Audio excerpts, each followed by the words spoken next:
इस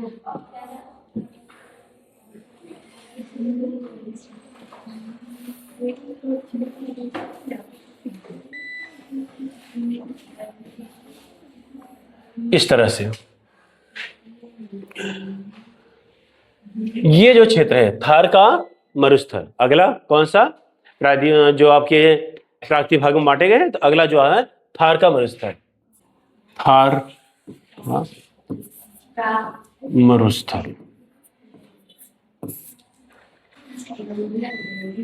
ये जो बेल्ट है ये आपका यहीं पे थार का मरुस्थल है। ये आधा हिस्सा भारत में है कुछ, और कुछ पाकिस्तान में है। ये हिस्सा पाकिस्तान में है और ये भारत में है। थार का मरुस्थल राजस्थान में है, भारत का सबसे बड़ा मरुस्थल है। अब मरुस्थल में क्या पाई जाती है सबसे ज्यादा? सबसे ज्यादा रेत पाई जाती है।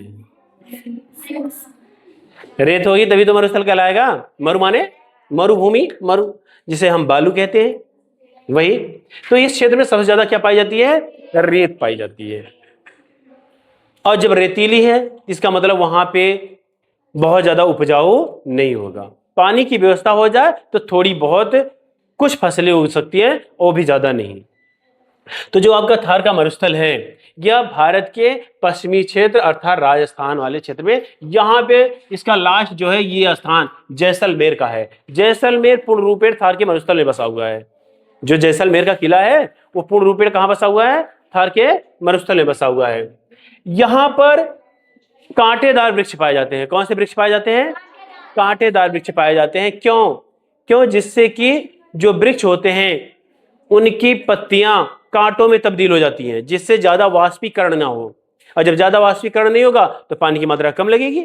इसलिए वहां पर जितने भी वृक्ष पाए जाते हैं ज्यादातर वृक्षों की पत्तियां कांटों में तब्दील हो जाती है। और इतना ही नहीं, जो वृक्ष भी होते हैं वो पानी की तलाश में उन वृक्षों की जितनी शाखाएं ऊपर नहीं जाती उससे ज्यादा उनकी जड़ें नीचे चली जाती हैं, और कुछ तो 100 फीट नीचे चली जाती हैं, उससे भी कहीं ज्यादा चली जाती हैं। किसकी तलाश में? पानी की तलाश में चली जाती हैं। अब यहां पर जो वृक्ष पाए जाते हैं जैसे बम्बूल,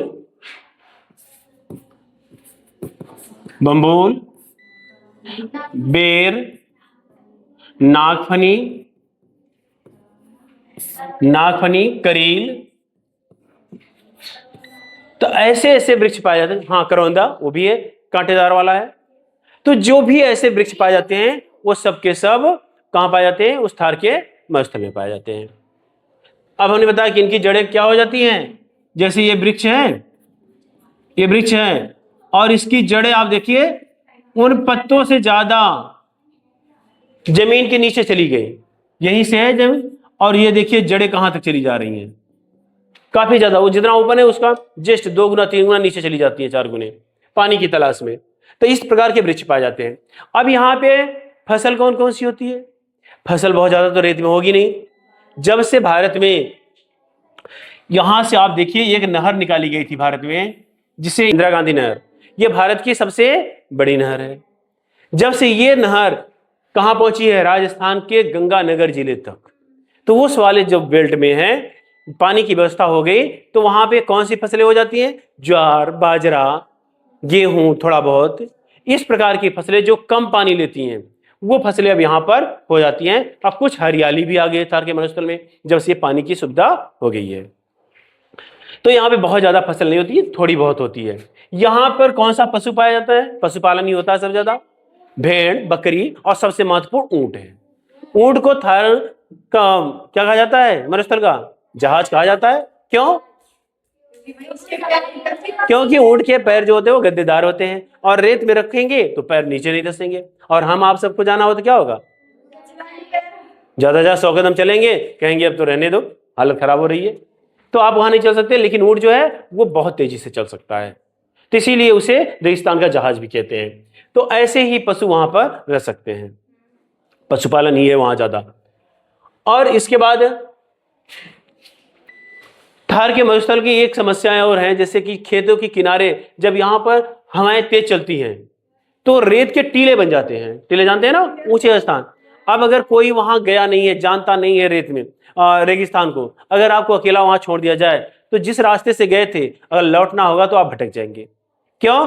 जब सुबह गए थे तो रेत का टीला इस तरफ बना था, लेकिन जब वहां से शाम को लौट रहे हैं हवाएं चेंज हुई और रेत का टीला यहां से उठा दूसरी तरफ बन गया। और जब वहां बन गया अब निशान आप लगा गए थे ये वाला टीला यही था, अब वहां पहुंचे टीला ही नहीं।